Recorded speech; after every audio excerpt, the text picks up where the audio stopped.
Hello, dear aquarist.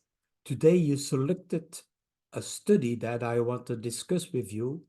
It's about a Streptococcus infection in ornamental fish like tilapia or many different species which are cultivated or collected from the wild. So we'll discuss the findings from this fish health expert who published an interesting article which might give us good ideas how to properly manage Streptococcus infections. So I will share you the article in my screen here and what it can help you to understand what you can do with this kind of outbreaks when you're dealing with, particularly dealing as a breeder or as a fish farmer or as an importer or exporter of this kind of disease outbreaks. And it's about the Streptococcus agalacticae, lacticae, or Inae. Well, sometimes different to pronounce, but are the two most common devastating bacteria to impact the warm or tropical freshwater fish farming sector around the world. And that can lead to 80% mortalities.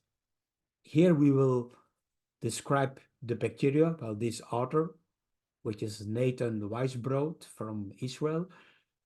He describes the bacteria, their impacts, and how to ensure that their presence and impacts are minimized. So, what can you do about it as a fish keeper, as a fish farmer, as an importer or exporter? And here we see a tilapia with a typical case of this reddish exophthalmia of the eye, which is, well, a hemorrhagic symptom, which is here in this case identified caused by Streptococcus. They are gram-positive bacteria. They can be cultivated in the laboratory. You can do work on that. I give you the link below of the article so you will can study it for yourself in detail. And it has been known that Streptococcus inae can infect the people who have immune compromised problems, patients that have immune deficiencies when they handle the fish, when they have a wound or something like that. Of course, it's with many diseases, when you have wounds, you have a risk to get an infection. Even working in the garden, you have to be careful. When you have a wound, to be careful yourself. When you're immune compromised, you have to take care of yourself, coming in contact with products in the nature. The problem is with this disease that this Streptococcus agalactiae has emerged as a major pathogen in cultured tilapia or the acromis species in Asia and in Latin America and in South America. The animal worldwide monetary loss due to this pathogen was originally underestimated to $100 million. But China alone accounts for about 40% of the global tilapia production, which is nearly 3 billion US dollar. And the Chinese producers have reported losses of 30 to 80% due to the Streptococcus agalactiae, assuming an annual average loss of 40%. That equates to about a loss of $1 billion in China alone. Can you imagine the risk with this disease? That you can identify also by those hemorrhagic wounds at the mouth, at the head, at the gills. This is our typical signs of this Streptococcus. Important to know that the transmission can be horizontally. That means through contact with the water, with newly introduced fish, as being a source of infection. The pathogens can also persist in the sediment or in the water for about 1 year. That doesn't mean it can become an infection. I explain that quite often. It only means when the fish are immune compromised. I mean, when you're weakened, in bad condition, stressed, of course, there's always some pathogens around, but they can survive these pathogens. Sometimes it's interesting when you have a fish farm and you had an outbreak of Streptococcus and the pond has been cleared, disinfect the pond, and then you will be safer, of course. There is also the fecal oral transmission, that particularly when there is dead fish who died from the Streptococcus and are eaten by the other fish, well, it's a very important factor that you eliminate those dead fish. And particularly this bacteria, Streptococcus, is transmitted through the gastrointestinal epithelium. So it's the gut system is an important part to how the bacteria can invade the fish, and also to the gills, the skin of the fish. It cannot be ruled out. So the removal of dead fish and proper water management, I'll explain that further on in this article, is very important to avoid the transmission. The other part is vertical transmission. That means that Streptococcus can be, it's suggested that it can be transmitted to eggs, through the fertilized eggs. And that is the same thing I discussed in my presentations on mycobacterium, that the mother fish gives the bacteria through the eggs and passes it on, well, to the next generation.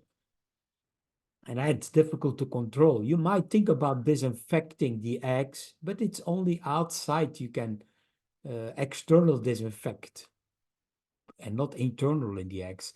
So it's important to explain later on that you have a good source of fish. Well, where is Streptococcus be found? In 27 fish species so far, including tilapia. I'm sure it's many more species in the ornamental fish industry, but not described yet in scientific literature. Both its pathogens are affected the wild fish also and the farmed species in fresh water, brackish, and marine water. The etiology of this disease? Well, stress is often the major predisposing factor of this disease. I explain that quite often, that stress is the most important factor, in my opinion, that this can induce outbreaks of Streptococcus, but also of many other pathogens. Here in this case, Streptococcus. Particularly, Streptococcus do well in high temperature waters, 24 to 30 degrees Celsius, in high salinity and high alkalinity, and when there is low dissolved oxygen amount, and high fish stocking density, and high feeding rates, as well as good harvesting practices should be installed. Poor netting and poor handling is a big risk of causing these risk of diseases. Well, I think when you're dealing with fish, and I explain that quite often in many of my presentations on the causes of fish diseases. Well, these are all stress factors. And of course, also parasites. Parasites like gill flukes, skin flukes, white spot disease can also induce this bacterial infection like Streptococcus. You can see the exophthalmia here in a barramundi fish, typical sign here in this case for Streptococcus. How can we diagnose? How we can see the clinical signs? In general, the fish becomes lethargic. They swim erratically or in a spinal fashion, and they have, other signs, particularly like exophthalmia, popeye, hemorrhagic eyes. They have hemorrhagic patches in the body. They have edema, fluid in the peritoneal cavity and the intestine. They have a pale liver, a dark red spleen. They have red wounds at the jaws and the caudal parts. Sometimes the fish don't show any obvious external signs before dying, but they are eating less. They're becoming anorexia, you can say, wasting away. When you do histopathology, you see necrosis and granulomatous inflammation in the organs, like the kidneys. That's some part you can find these bacteria particularly bad when you make culturing. Here it is, you can do culturing and coloring with gram-positive cocci in the chain. The diagnosis of the infection, you can use different methods. Well, this is laboratory methods using agar plates. You can using the API strips, which is quick diagnosis, which is not always perfect, but which is a quick diagnosis that can help you to identify And of course, it's interesting that you do this testing in the laboratory because you also can do sensitivity testing. So prevention and control strategies, well, that is a fish health management plan. You have to do sound fish husbandry measures, including biosecurity, maintaining good water quality, and proper nutrition. Particularly high stocking density is a big risk. Extreme heat, like we said, introducing non fish which didn't have any quarantine, or eggs which came from a bad source. Those are all risks that it can, well, come a risk that you have an infection occurring in your broodstock. Here, European sea bass with exophthalmia. The chemotherapy, well, antibiotics can work. You can find it out when you do sensitivity testing of the cultures you produced in the laboratory. And that within a few days, 3, 4 days, or sometimes 48 hours, you can find the proper antibiotic that works perfectly on your fish.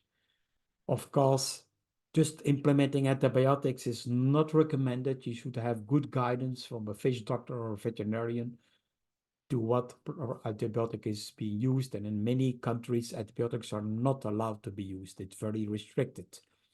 Vaccines are becoming more popular, and particularly the vaccines, you can read it in detail, the vaccines made from dead bacteria are the most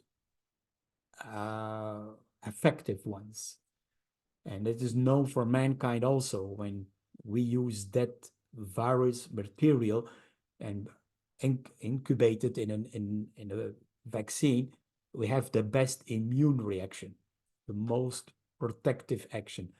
And the ones which have a modified vaccine or genetically modified from a virus is less effective, not so good long lasting, and you have immune escape risks of the virus. We learned that from the COVID-19 vaccines, and here we can learn it from the fish vaccines, that particularly the use of dead viruses like the old-fashioned vaccines do probably good work in protecting the fish against reinfection. That doesn't mean vaccines, like here this article says, it's the 100% safety. They still can have a risk that the fish can be becoming infected afterwards with Streptococcus, which are less resistant or more resistant, I would say, against the immune system of the fish.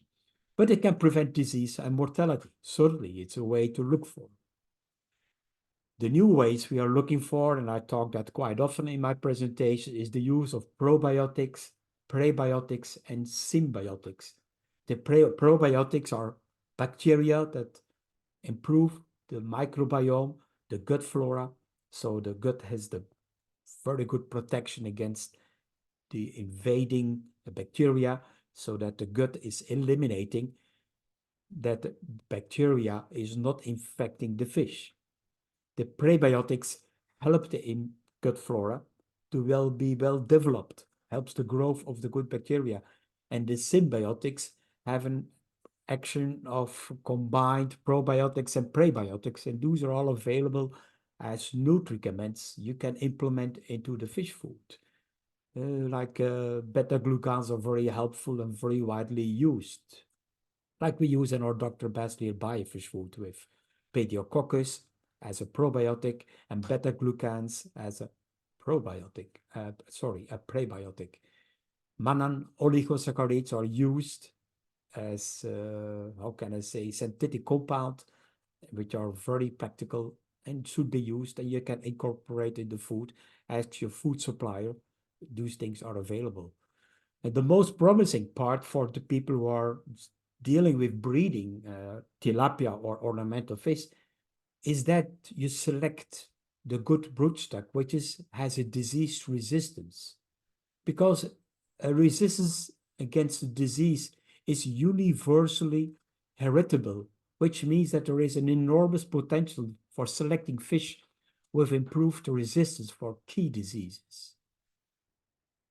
And there are a number of current methods followed for selective breeding for disease resistance in aquaculture, and these include family selection, mass selection, and hybridization to prevent that this barramundi has this kind of terrible infection.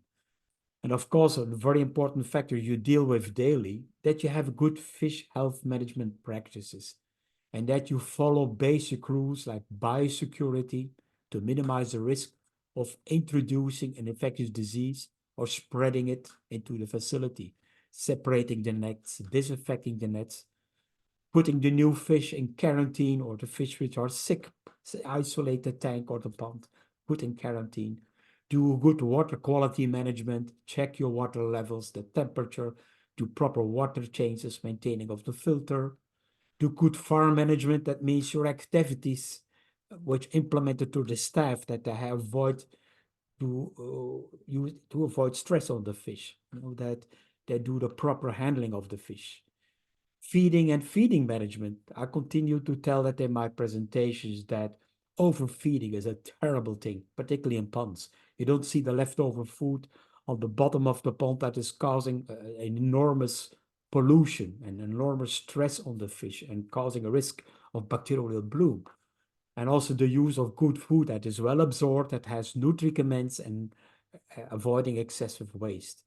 So this explains what you all can do as measures. Read the article below, give you the link that you can help in disease prevention and in control when you do the proper measures.